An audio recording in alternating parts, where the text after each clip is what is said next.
Previously on the LCS.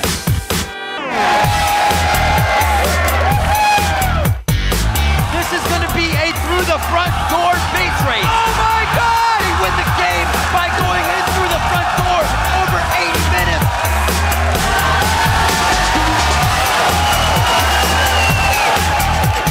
Soul Shackle coming out from Aframu. He gets the lockdown before he goes down. That's the crowd control they needed to follow through with the fight.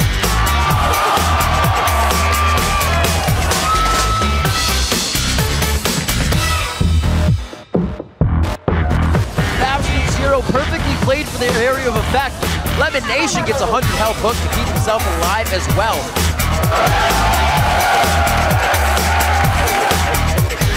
LMQ's gonna have a win against every team in the league under 26 minutes, 21-5. Victory, LMQ over Dignitas.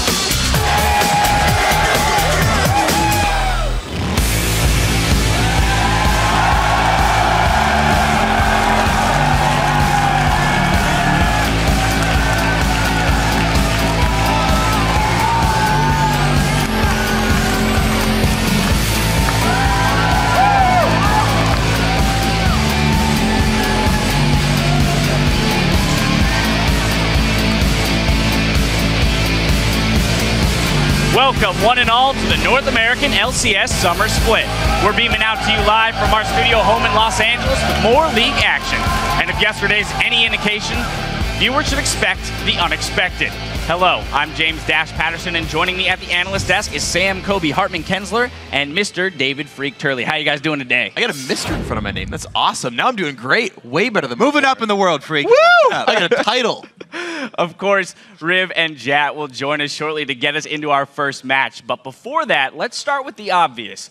Longest game ever. Now, Kobe, you were casting that game with Riv. What are your lasting impressions of that marathon win by Complexity? Well, first thing I would say is anybody playing against Complexity, you probably want to upgrade your Magic Razor before you get 30 stacks, just on the off chance that you end up in an 80-minute game where it would be useful.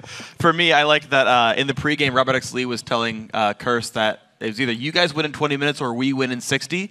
Thankfully, they put the two together. 20 plus 60 equals 80, and everyone wins when a game goes that long. What a prediction. Basic math, just so strong here. All right, for a little perspective, though, on how long and how historic that battle was, let's pull up some numbers. It was the longest game, clocking in at 1 hour, 20 minutes, and 37 seconds. And in that time, Robert X. Lee established a couple records of his own, getting the most CS in a single game with 719, and the most gold by a single player with just shy of 32,000.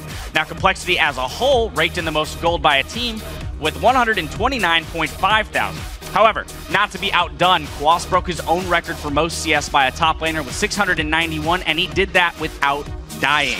Well, as long as we're throwing out stats here, I did a little research myself, and during that game, 19,950 babies were born, 1,680,000 pieces of pizza were eaten, and 360,000 Teemos died. That's a lot of pizza and a lot of Teemos. All right, taking a step back from that game, though, and looking at the bigger picture, Complexity are just one game out of a playoff spot.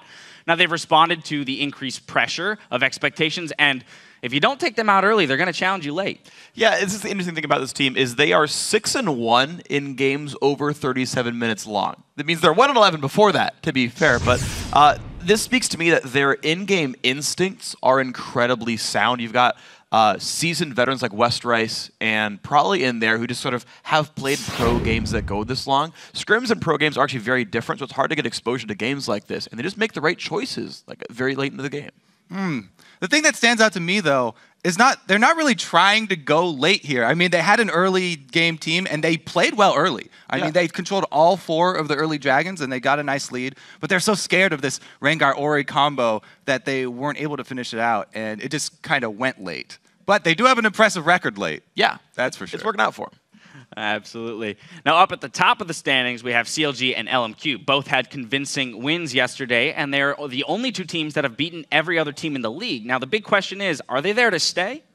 You know what? I think it's really hard to say that anyone is going to stay in the #1 spot right now just because it's so close. And specifically CLG, Link put out a very interesting blog recently about how, they know that they have problems and they're not exactly sure what to practice on in order to improve. And so that could be a scary thing for them.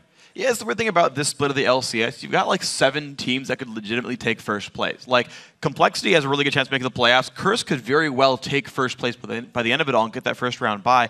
I think LMQ and CLG specifically will make top 4, but I don't know who's going to be in that standing overall, though. All right, well, one of those teams that could challenge them for the top slot, we got to talk about the 2-time defending champs. And they continue to experiment with their champion pool, and they look like they might be getting some of their swagger back. Yeah, Cloud9 looks a heck of a lot better really recently. Now, you can't say for sure how good they are because EG is the weakest team in the league right now, so a lot of teams look really good against EG, to be fair. But if Cloud9 can actually keep the individual performances working, High played really well, the bottom lane is staying consistent, Balls is playing well finally. If this team can fix their sort of morale issues where they're so down on themselves for not being the best team anymore, they're going to keep going up, and they will be the best team again. I think you do have to commend them for their individual performances, but really also look at how are they doing this. In their last 2 games, Cloud9 have come out with different strategies tailored to the new meta. He used Nunu twice, Meteos, in the jungle, which has helped them out a lot. I mean, having Balls on a damage-dealing top laner is much more in his comfort zone, and Meteos gets to do what he wants, control the vision, and also, with the state of AD carries right now being more important with the recent patches, Blood Boil is more important, and the Ice Blast for slowing down your enemy's AD carry. So all around, it looks like Cloud9 have done a good job incorporating some new strategies. Absolutely. It looks like they might be returning to form. And now it's time, though, to check in with #LCS Big Plays to see what you've been talking about. Yeah, first up, we have the longest game in the LCS history. The 81-minute end of the game between Curse and Complexity. At Mathis Lundell1 says, holy moly, Complexity front door. Expeke, watch out. Here's your number 3.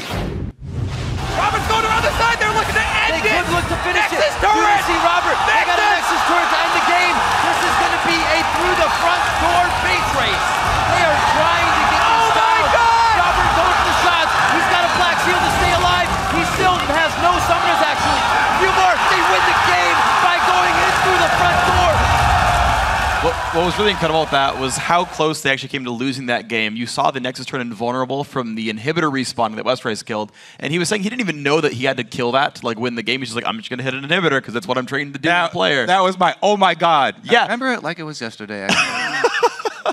Might have been. Oh my gosh. Well, guys, from the same game, we have another one at the Uncanny Snail, the God ADC Cop. The kiting was so real. Here's your number 2. Westrice has been able to slice and dice at least 3 times in this fight. It has gone so long. A great job by Kaz. Oh, Cobb flashes in! Cobb's still staying alive. One last shot. A few more for Westrice. The Acathian surprise, if nothing, will take him down. And Cobb is going to stay alive in the fight. Cobb is firing this whole time. He flashes over the wall away from Kez. He relies on Quas to come in with the flash body slam for the kiting. And he just runs barely out of range. I gotta say, my favorite part of that is the confidence to have to flash back into that fight and finish it off. Now, finally, we've got your favorite. From LMQ versus Dig, Ackerman hides in a bush. You like this one so much that we're gonna read several of your tweets while we watch this compelling action from your number 1.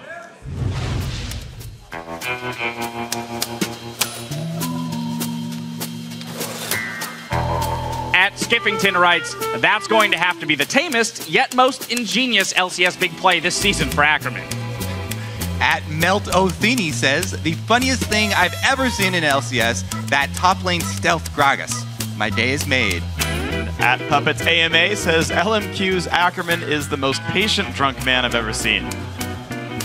I guess you could say he really had them over a barrel.